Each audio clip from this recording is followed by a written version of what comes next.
Hey everybody, Jam Creates here. Got another video for you today. This time I'm doing a review of SOS Onslaught. If you are somebody who's been around for a while, if you're one of my subscribers, thank you so much. If this is your first time here to the channel, please make sure you subscribe and hit the bell for notifications, all that good stuff. If you are somebody who's been here for a while, you might be saying to yourself, wait a minute, didn't you already review SOS? No. Well, yes. But that was SOS Volume 1. This is SOS Onslaught, which is basically like a side story. It's like a spin-off book from the SOS Volume 1. SOS Volume 2 is actually currently crowdfunding right now on Indiegogo as we speak. It's actually on Indiegogo crowdfunding Volume 2, and there's a catch-up tier there where you can get the first volume, and I think you could probably get this too. And actually, if you're interested in learning more about SOS as the series as a whole, the new issue of Indie Comics Underground, which will be coming out any day now, it has a nice long interview with Chimera, who's the creator of the SOS franchise. So if you might be asking yourself, what the heck is Indie Comics Underground? That is my free online zine dedicated to indie and crowdfunded comics. It's always got like interviews and artist spotlights and previews and all kinds of cool stuff. Definitely worth checking out. We're coming up on our 1-year anniversary of doing that zine. Just go to indiecomics.underground.com. The link will be in the description below. And you just click on that. You can read all the previous issues. And if you sign up while you're there, you'll get early access to every issue before the rest of the internet does. So it's a cool deal, and it's fun, and it's really great, and the new issue is going to be freaking huge again. Every time I say I'm going to cut it down and make it a little bit smaller, it just winds up being huge again anyway, just because I love bringing all these interviews and all these creators to you guys. So anyway, let's get to the point of the video here. This is SOS Onslaught. So like I said, it was a crowdfunded book, perfect bound. You can see SOS Onslaught written right there. Again, just like SOS Volume 1, it's got this funky, like, textured cover. I don't know what you call that. In fact, I'm going to have to ask him what this is called, and well, I know who he used to print it, because there was an ad in with the book. If you're interested, it was Kablam. But it's got this funky, like, textured cover. I think you can kind of see it, like, in the light there when I hold it a little closer. Like, you can see the texturing on the cover, and I just love that. For some reason, that just speaks to me. I don't know why. I just really like that cover. So it's perfect bound. It's a nice thick book. You can see again. That's one of the things I have to say that they've done with SOS Volume 1 and with this is they include a lot of content in each volume. So what this is this is a spin-off from SOS. SOS has basically like 3 main characters. What we get here is a spin-off featuring the Vigilante of Brooklyn and Carnage.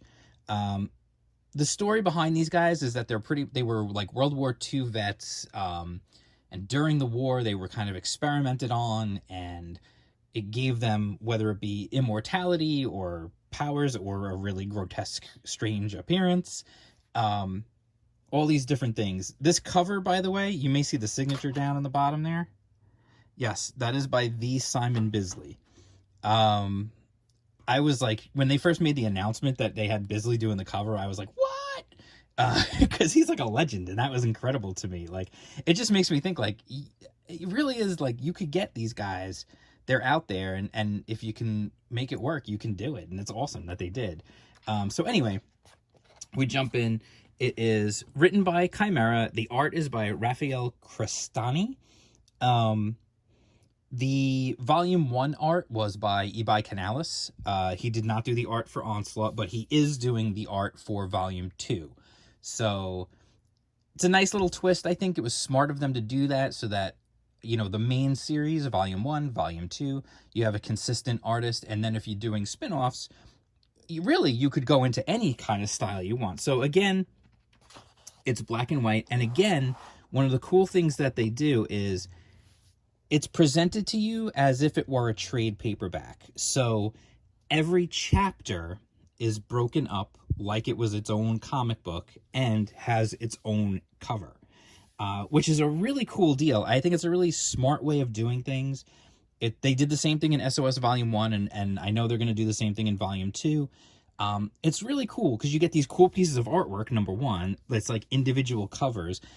And it also continues. I think if you remember when I did my review of SOS Volume 1, or if you didn't see it, I'm going to tell you right now.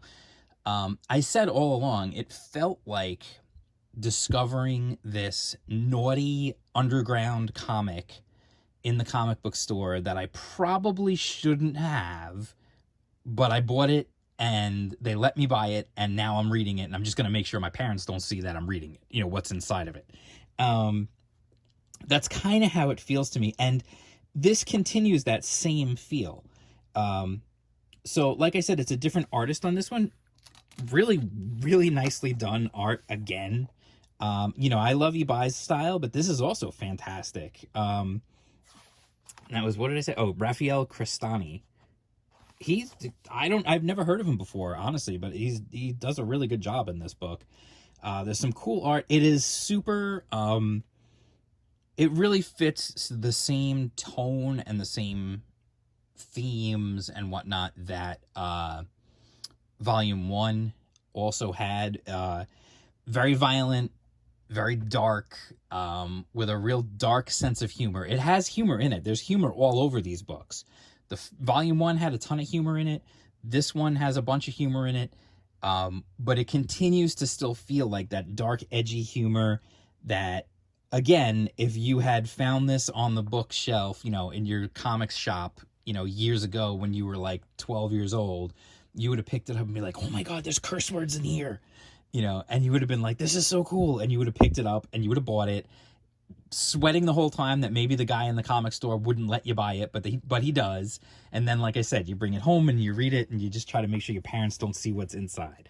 That's really the feel I get. And that makes me really enjoy these books, because not a lot of things are giving you that feeling these days, at least not what I've seen.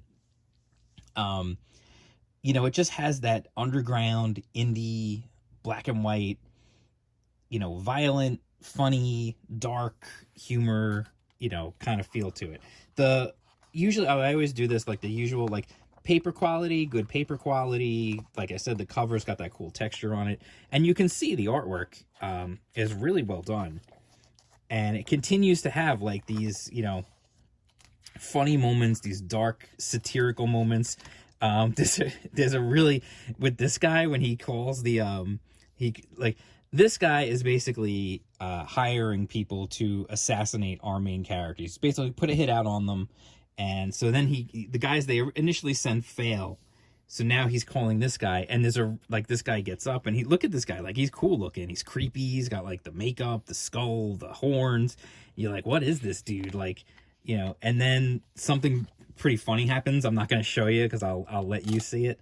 But just things go from bad to worse for them throughout as they continue to send more and more people after them. And then what happens is one of the people they send is this woman here. He hires her. She comes in from overseas. I just want to point out, first and foremost, like I said, they have these covers for each issue between them all, like, so that it's broken up into issues. And I don't know, maybe one day they'll consider putting them out as floppies somewhere. I don't know if that's in the cards down the road. But they easily could, and they've got fantastic covers. Like, look at this. Tell me if you saw this cover on the stands, you wouldn't be like, oh, what is that? Like, you would totally look at this and be like, whoa, hold on. What is that book? That looks badass. Like, the covers, they're so good. Like, and they always are. Like, it's really cool. So anyway, she comes from across the sea and winds up being the next person they hire, that the bad guys hire to hunt them down. And so then they have to fend her off, and things go sideways for pretty much everybody once she gets involved. I don't want to spoil a lot. I did just want to show you this cover too. Again, like another sick cover. And the nice thing is the book has like a straight up real ending. This is the back of the book. It is a fully self-contained story. It is essentially a 3-issue story arc, all in the one book. And like I said, they've even got the issue covers, which is really cool. I think that's a really nice touch. It just makes it feel like you're reading something that you somehow missed, and it's so cool. And like, it's got the fun, it's got the humor, but it's also got the rising stakes. It's got the relationship between the characters is great. Like, they can't stand one another. Like, well, so much, he really can't stand him. He's just kind of oblivious and in his own world all the time, not paying attention to anybody. Just really good stuff. It's dark, it's violent, it's not for everybody, it's not for little kids, but it's dark, it's violent, it's funny. It really is a good time. I really do enjoy it. So I wholeheartedly recommend, if you can get a hold of this one. And what I would recommend is go to Indiegogo and look for the campaign for SOS Volume 2,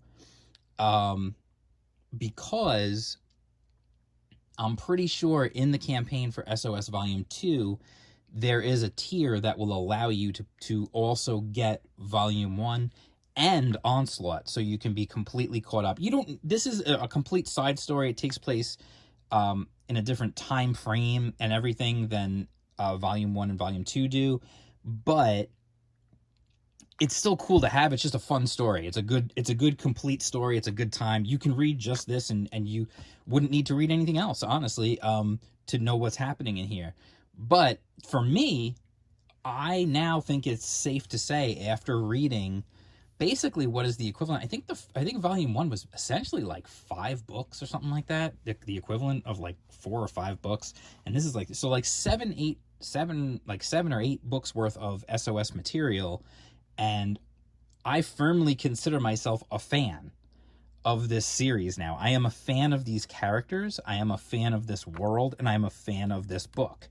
So for me, it's a natural that, yes, I'm going to back Volume 2, and I'm gonna anxiously await getting that, and then I'm gonna read it. And if it maintains the same quality and I really enjoy it, which I have no reason to believe it won't, then guess what? When Volume 3 or another spin-off book comes, I'm gonna be there for it. Like, I'm a fan of this series now. So that's something that I'm really excited about as a comic book fan.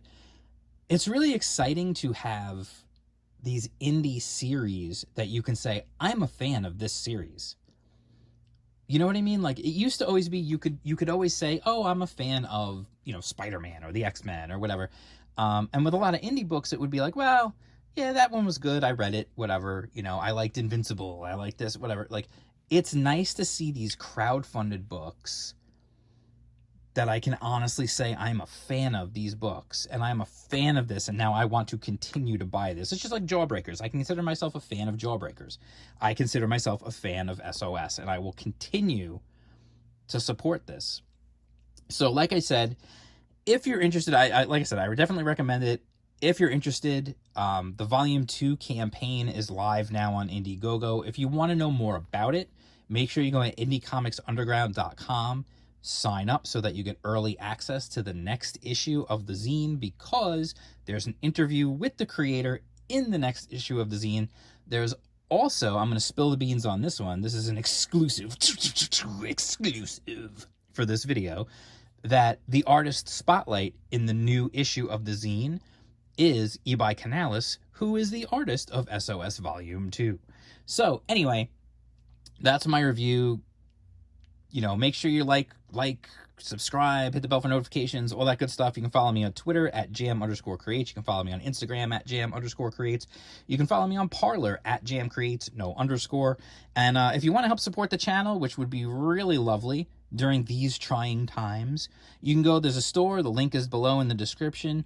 You can get Smiley Bones stickers and t-shirts. I wear my t-shirt all the time. I love it. One of my friends has his. He wears it all the time. It's great.